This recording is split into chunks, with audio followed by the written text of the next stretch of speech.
Hello everyone and welcome to Composers in Quarantine. My name is Amber Broderick, music historian, and today's video will focus on a well-known composer who faced a situation of physical and social isolation and used it to his advantage. The Austrian composer Franz Joseph Haydn was a friend of Mozart and an early teacher to Beethoven. He is widely regarded as the most influential composer of his day, and he lived to be 77 years old. Joseph Haydn was an innovator and a craftsman. He composed over 106 symphonies, so we now remember him as the father of the symphony. In the classical era, the symphony was a brand new genre and it hadn't really been defined. So in composing so many symphonies, Haydn was giving a model for future composers, everything from the number of movements to the order they went in, the style, the form, the expression.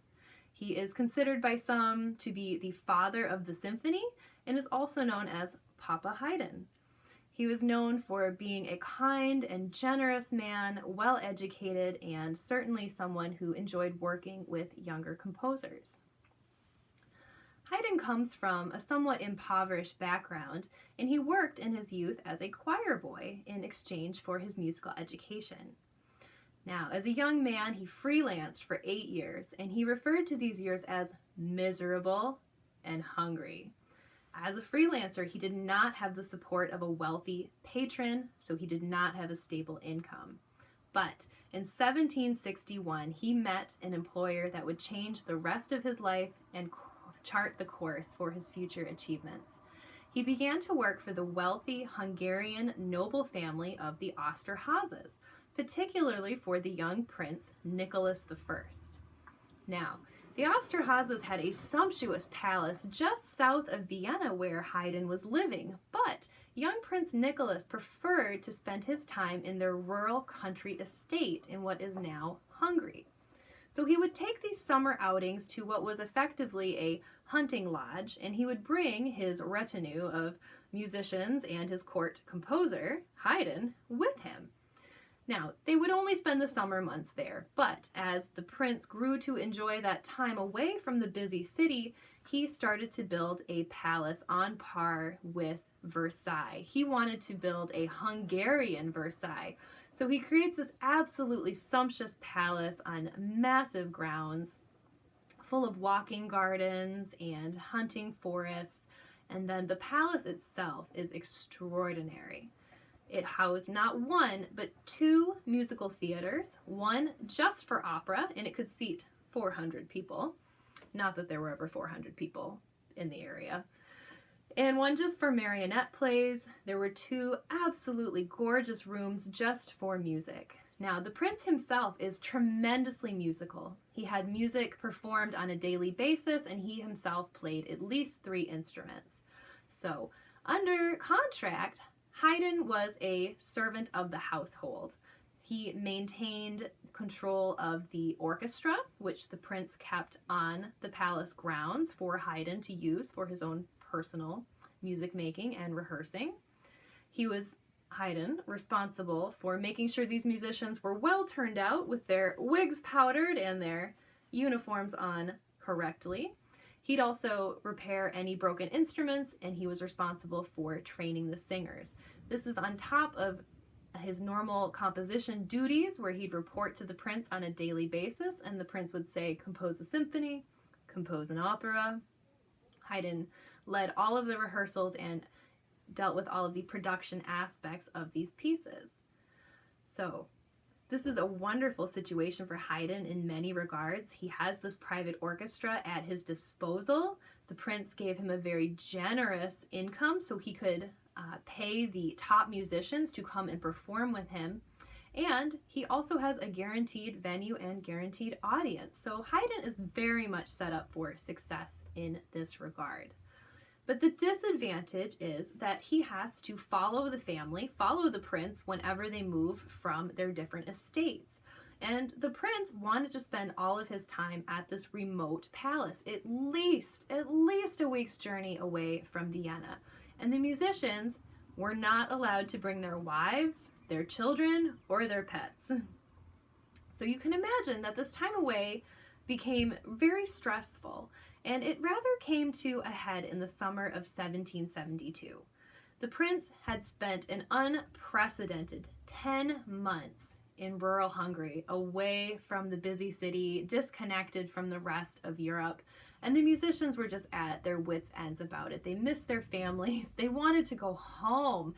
They just wanted to eat some different food.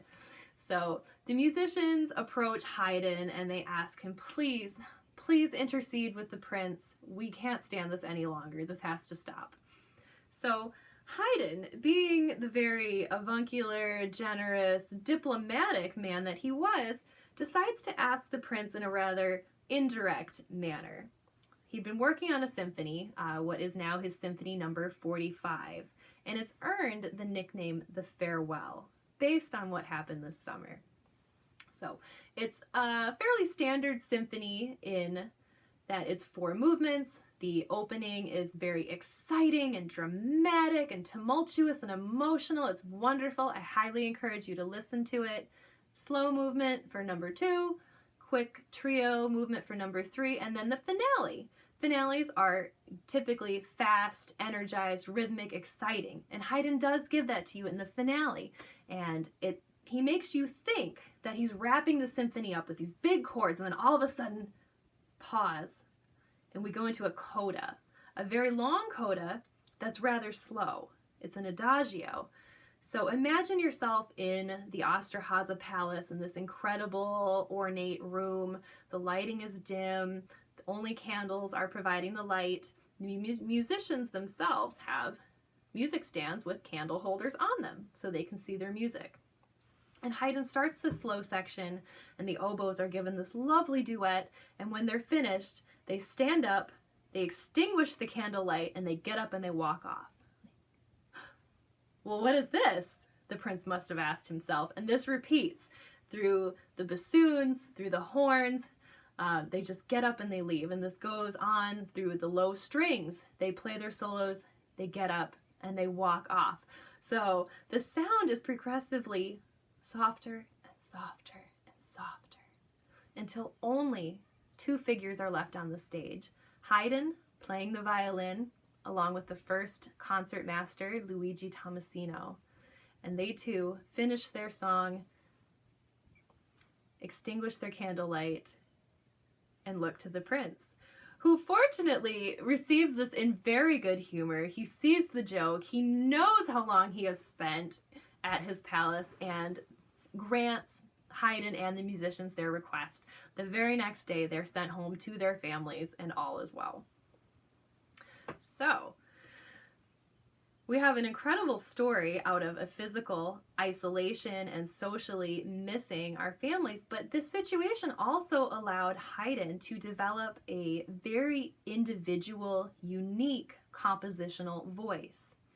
Had he remained in Vienna or in any of the other musical centers, he would have encountered a great deal of music from different countries, different performers, different instruments, and he would have taken all of that in, synthesized it, and put it into his music. That's what Mozart did, kind of creating an international style. However, being so far removed from the rest of the musical community and having an orchestra at his beck and call, Haydn was in a very, very special situation that had really never occurred, and I don't think ever occurred again. He had the opportunity to test out musical experiments with his orchestra. What made an effect? What didn't? What weakened an overall, emotion or gesture? And in doing so, Haydn was able to look inward and compose music that was unique to him, special to him, and without influence from other composers. And we know that Haydn was grateful for this opportunity because he leaves us with a wonderful quote in which he says, "The prince was always pleased with my work, and I was commended. I had the ability to test effects, omit or make corrections. There was no one to distract or harass me, and in doing so, I became original." So Haydn almost had like a think lab for himself out in this rural country estate. And what a wonderful opportunity it was for him. So Haydn, in his 60s, was esteemed as the greatest living composer. And this certainly has to do with his very unique employment situation. And even when Prince Nicholas passed in 1790, Haydn was so grateful to the family for having given him financial stability that he continued to work for them in kind of a part-time capacity. He was still officially Kapellmeister, but he now had the freedom and the finances to go to London and to Paris and to establish himself there. So when he passed at the age of 77, it was as one of the highest regarded musical figures of all time.